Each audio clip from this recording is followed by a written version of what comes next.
Report پیش کرتے ہیں میاں شہباز۔ آئی پی اے نیوز کے چیئرمین سیالکوٹ سے ٹک ٹاکر ثنا یوسف کے قتل کیس میں اہم پیش رفت سامنے آ گئی۔ اسلام آباد آئی پی ایس ٹک ٹاکر ثنا یوسف کے قتل کیس میں اہم پیش رفت سامنے آ گئی۔ پروسیکیوشن کی جانب سے مقدمے کے چالان کی اسکروٹنی مکمل ہو گئی۔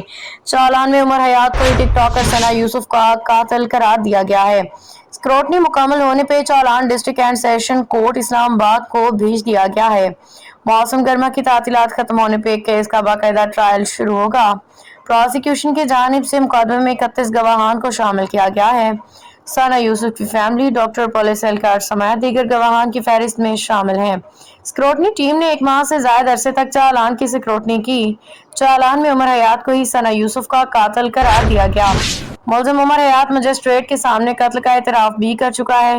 واضح ہے کہ 2 جون کو اسلام آباد میں 17 سالہ سوشل میڈیا انفلوئنسر ثنا یوسف کو ان کے گھر میں گولی مار کے قتل کر دیا گیا تھا۔ پولیس نے نامعلوم ملزم کے خلاف قتل کا مقدمہ درج کر لیا۔ مقدمہ مقتولہ کی والدہ فرزانہ یوسف کی مدعیت میں سنبل پولیس اسٹیشن میں پاکستان پینل کوڈ پی پی سی کے دفعہ 302 ارادائی قتل کے تحت درج کیا گیا تھا۔ باریزاں تکنیکی بنیاد پہ کارروائی کرتے ہوئے عمر حیات نامی ملزم کو گرفتار کر لیا تھا۔